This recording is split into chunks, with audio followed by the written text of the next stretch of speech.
Hey, what's up? What's up? So this is gonna be for the roller agenda and KL Phoenix roller. It's gonna be for both. Because I'm going to redo the roller agenda site. I'm about to restructure that one, but for right now, this is gonna be both. Right? It's gonna be my podcast and my videos in one. But this right here is pretty much for the roller agenda. So what I'm gonna talk about is the misconceptions in the will have something to do with the Birmingham roller, right? So it's like I got 9 of them listed here. So I just listen to what people have been saying all these for a few months now, and I write it down. Remember to write it down, and they're all misconceptions that can steer people the wrong way. You know what I'm saying? I've been guilty of this in the past. People have told me this in the past, how to breed and find out new things. What I've learned is that since I've been on this little quest to improve the family, raise the family back up, I learned a lot. I learned some stuff all over again. I relearned some stuff. You know what I'm saying? You know, and a lot of this got something to do with all these misconceptions that we taught, or people say there's supposed to be these rules when it comes to breeding and flying these pigeons we love. You know what I'm saying? So the first one is that all good rollers breed good rollers. There is some truth to that. There is some to that. But just because you get 2 rollers that are good rollers and put them together, don't mean you're gonna keep getting good rollers. You know what I'm saying? Even they too will produce some calls, maybe to a less degree, or some to a higher degree of calls. You never know until you do the mating.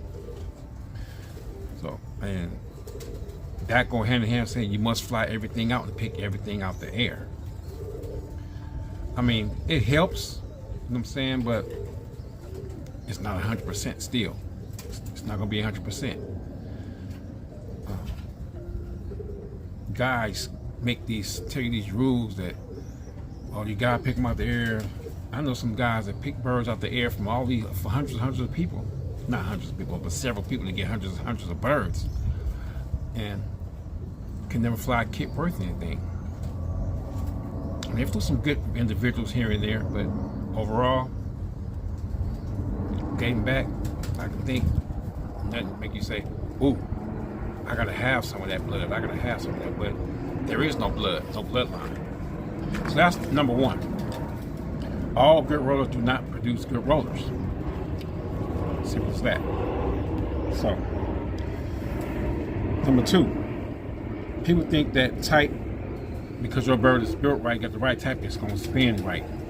It helps with the delivery of the roll and how they carry through the roll, throughout the roll. It helps, you know what I'm saying? But there is no specific type. I mean, there's a basic type, but there is no specific type. And the type that most people think is the type is not the type. I've been finding that out, but I've always known that, you know that. But it's when I start biting into that saying about that theory about how birds are supposed to be built and look. You know, it's when I start turning in the wrong direction. I didn't veer off the course. I might just went parallel to the course of action I should have been taking. I think consistency in type is more important. The stuff that people pick at shows, that's not it. That's not the correct type. There's a show type and there's a performance type. It's just how it is. I think it's gonna always be like that. You know what I'm saying? It's gonna always be a show type and a performance type. I think it's gonna be hard to get around that because the guys that show pigeons and don't fly pigeons are always the ones that's judging pigeons. You see what I'm saying? That's what the problem is right there. The guys that's showing pigeons, all they do is show, don't really fly and compete, and they're the ones always judging, so they're gonna keep selecting those type of pigeons, and that's where our problem is. You know what I'm saying? So type does not dictate spin. Just because a bird is built right don't mean it's gonna spin right. Type does not dictate spin. It helps if it's the right type, but it does not dictate spin. Expression does not dictate spin either. Expression is one of the hardest things to read along with the eye. I took that hand in hand with the eye. Those are two of the hardest things to understand. But if you study your birds, the good and the bad, when it comes to expression and eye sign, you'll start learning what the steer from in your pigeons.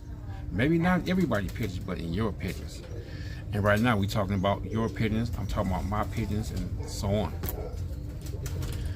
So expression does not dictate spin. Just because a bird has a bomb expression doesn't mean it's going to spin. You can see birds with weak character, weak expressions that you know it's going to be some most time it's some goofy bird. But you got some birds that got that same expression. That's their best birds. That's how that line is built. I'm saying. So that's number 3. So somebody can do birds from different. Can birds from different families break together? Yeah, they can. Yeah, they can. I've seen it done. Would it be consistent? Maybe not. As they mature, birds mature differently. Different things come into effect when birds mature. Some birds get stronger and stiffer as they mature. Some birds get more frequent and harder working as they mature. Some birds get bigger as they mature. Get a wealth of feather. A lot of different things change birds as they mature from different families. Some birds want to fly high when they mature. Some want to fly fast when they mature. So those are problems you run into when you get them birds from different families. Now, if you get a bird from different families but bred with the same traits in mind, it kind of comes together a little bit more. It's a little easier. You know what I'm saying? So, but we gotta understand they're all still just Birmingham rollers. We still gotta understand that. No matter how we look at it, even our birds here in the United States still originate from Birmingham, England. I mean, there's nowhere around that, unless except for birds like the what they call them birds. They got the pencils and the stencils and the opals, laces. I think those were non-Birmingham roller colors at one time.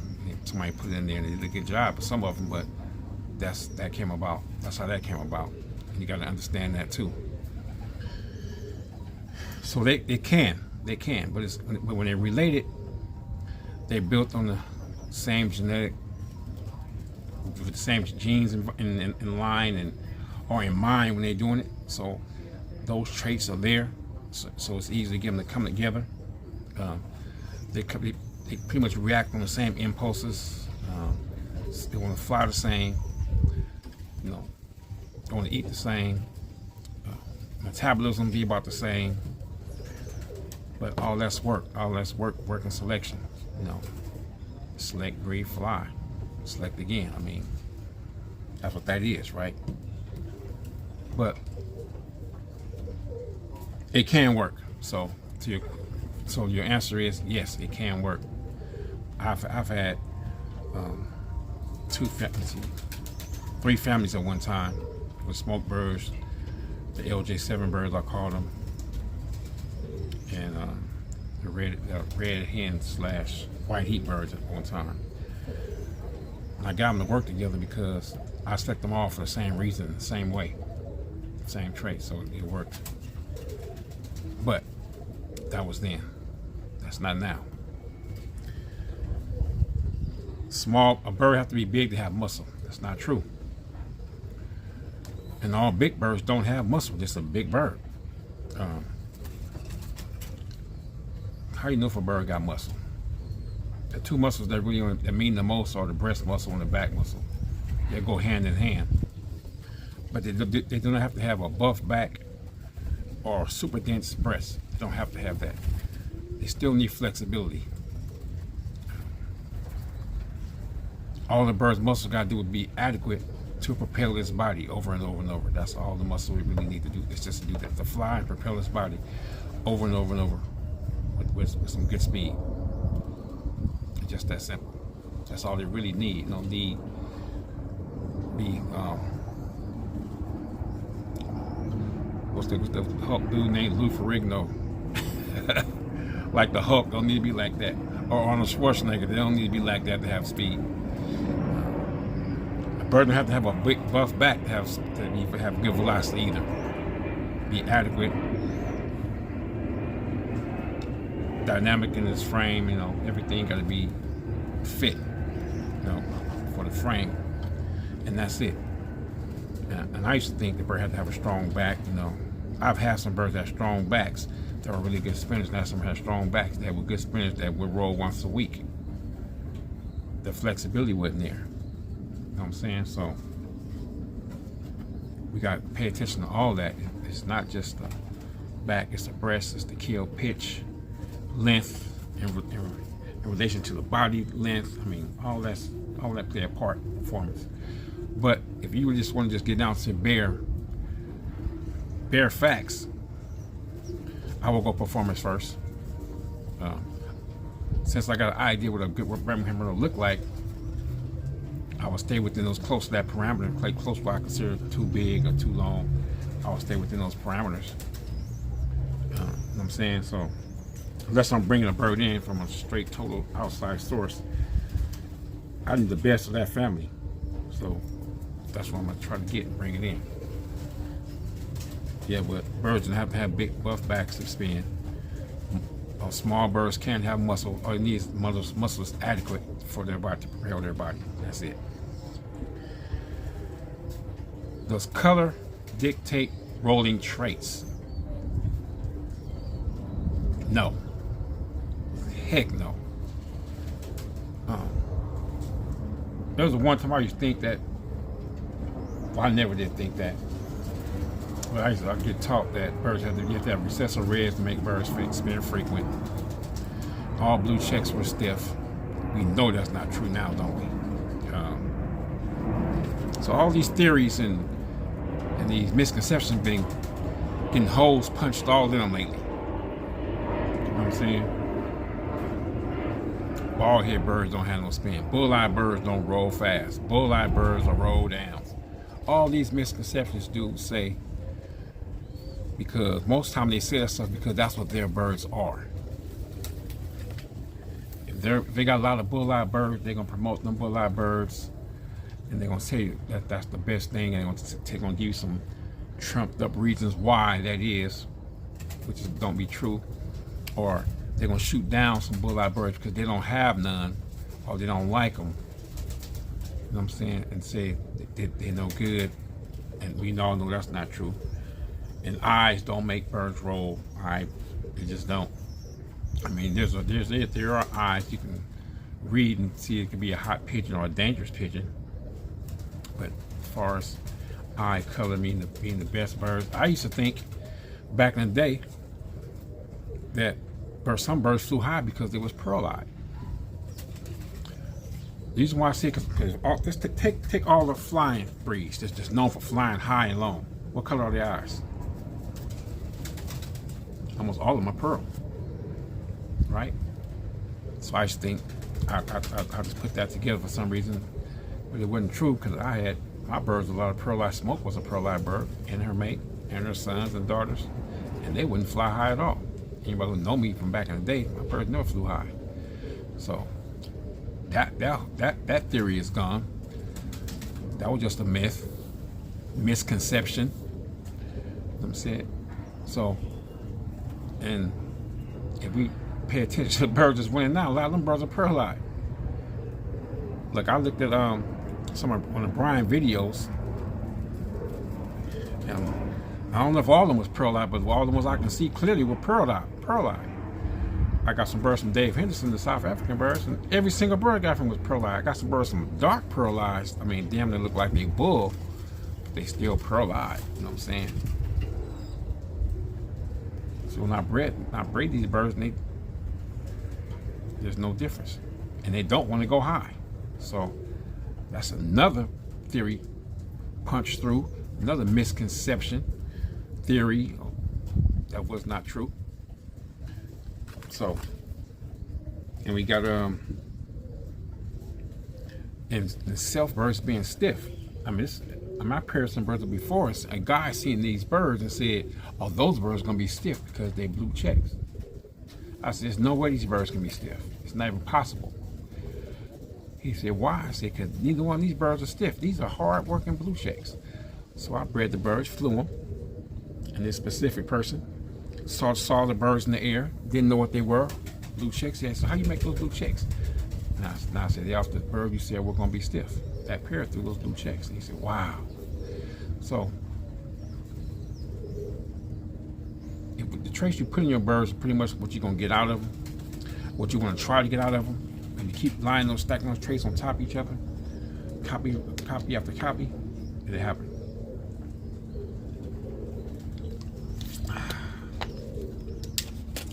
So you guys keep that in mind. So pearl eyes don't make the bird stiff. Blue check don't make bird stiff. Blue ball don't make bird stiff. It don't. It just don't. I mean, I never bit into that. That's one theory I never got into. But I did used to breed my birds. I did use to color balance because I don't want all my birds looking the same. But now I don't care. And it gives the red birds a chance to roll just as fast. Because I never used to see a lot of red white flights that were real fast. I seen a few hens that had good speed that were red white flight. I never seen that many cocks that was fast. I mean fast is if you go scale of 1 to 10, 7 and above. I never seen too many red white flights, and I never seen too many models or spangles 7 and above either. I was hearing 7 max, 6. But their style might be an 8. But their speed might just be a 6, maybe 7. And if the style is immaculate and the speed is 6 or 7, it looks even better, especially if it's colorful. It's gonna look really good. So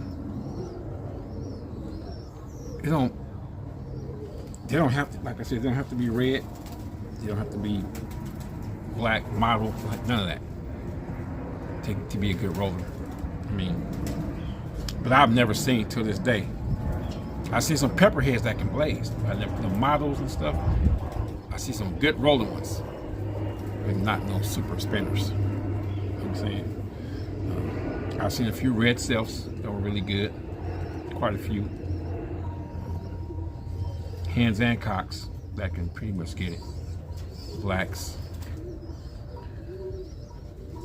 But I don't think they're rolling because the color. I don't think the color made them roll. I know the color make them roll. So that's that color. You know, you don't do checks. Yeah, they spin. All the fastest birds. You see more super fast birds that are blue check and black, red check, you know, stuff like that. Tortoiseshell. You see some nice tortoiseshells. But every color is capable of spinning to the highest degree if you breed them right. If you select and breed them right, every color will be able to do it for you. Oh, crossing ruins families. That's the dumbest shit in the world to me. Let me tell you why. Because if we go to a guy's house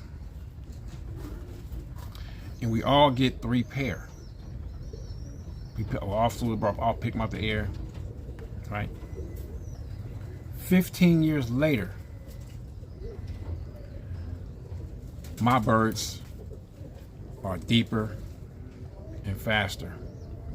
His birds are shorter, way more frequent. His birds are a mixture of ours, but they so seldom, but they pretty.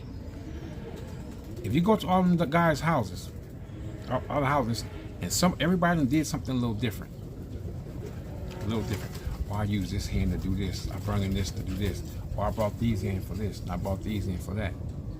Why do you think we got all the different families of birds right now? If all the birds go back to Pensum, most of the birds that was here go back to Pensum. Why we got so many varieties? Different, way different. I mean, way different. You got all these different families. I mean, everybody's birds should be the same. All these different families all around the world. Because somebody crossed them a little different. Did some a little different over here. Did some a little different over there. How do you go from having all dominant blue checks to whites without bringing in a white? I mean, how do you do that? How you go from having a family of straight legs, now you're all muffs? Everybody did something different. I'm quite sure Kevin McKinney did something different than Peter Harper did with his birds. And Donald Lett did something different than what Cornell Norwood did with his pigeons. Stuff like, all that stuff. Everybody did something a little different. Different birds, imports. So, crossing is the way how we can evolve families. It could ruin families if you cross and don't fly the birds, or you start selecting birds based on who their parents are instead of their performance, based on color, pedigree. That's what messed the birds up. Not because you crossed them. There's still 2 Birmingham rollers. All you're gonna do is put them together and fly them. Then people say crosses don't breed true. True to what? What are they supposed to breed true to? If I take a bird from such and such and put it with my birds, and I breed off that bird, what is it breeding true to? True to what? True to the Birmingham roller breed itself? True to what it is? True to his parents, which are from 2 different people? I mean, true to what? I want to judge the bird on his own merit. Forget that he crossed. Just judge the bird as a Birmingham roller. When you judge him on who he is or what he's showing you, what he's giving you. Do it like that, and you breed him accordingly. I guarantee you'll be all right. You put too much real estate, profit, time into thinking about who the parents are. Who. I mean, you're supposed to know it. That's cool, but that should make your decision on how good a bird is. Let the bird itself show you who he or she is, and judge the bird on its own merit. That's how you do it. Then you breed it on its own merit. What he showed you. Now, when you start seeing certain traits pop up, whether desirable or undesirable, now you go to the parents. Okay, that comes from this bird. Oh, then you do that. Let the bird show you who it is. Now you keep in mind, you know in your mind what it is. You know what it is. Right? So you know who the parents are. So when you see certain traits, you know where they come from. Now you gotta decide, is there a trait you can live with in your family? Is it hurting your birds or making them better? What is it doing? Is it bad? And go from there. You know what I'm saying? So, and next one. This is the one thing I never got. What the hell does breed best to best mean? If you got a kid of birds, once you get past the top 3 pairs, I mean, it might be 1 cock and 3 hens. That's really good. Best to best. It's always the best 2 or 3 birds in your kit, or flock, or whatever you want to say you got. When you say that, what are you telling me? The best type for the best performing pigeons? How you know when bird? How do somebody new know when 2 birds go together? How do they know that? Oh, just breed best to best. What the hell a new person gonna do with that? What they gonna do with that? They don't know what that means. But nobody can elaborate. I have to say, what are you trying to get? What do you want from your birds? Breed the best 2 birds that can give you those traits in that pairing. That's the best I can tell you about your kid. That's best to best to me. The birds that go together give you close to what I really want. Because once you do the first two pair, maybe 3, everything else is, you won't. It's not. It don't fit. But this is crazy. You go in there and get a bird that's an average, like especially cockbirds. I'm serious. I'm gonna cut this one short. You can take an average cockbird. I'm average. No, not average, but a little above average. Maybe say about 25 feet. Smooth roller at best. Frequency about once every 1.5 minutes. But excellent kit bird. Don't do nothing wrong. Everything is good. Take him. Put him in that hen This hard-working, frequent, fast hen. And you put them two birds together, and you got gold. He ain't the best bird. He probably not even the top 5. But you put him in that hen, it's like magic. When you can figure out that kind of stuff, you got it. I'm gonna cut it off right there. Nice talking to y'all. I'll see y'all next time. What we know what we're gonna do? We're gonna continue to select, breed, fly, select again, and we're gonna peak. Keith London, Roller Agenda / Kale Feeding for out.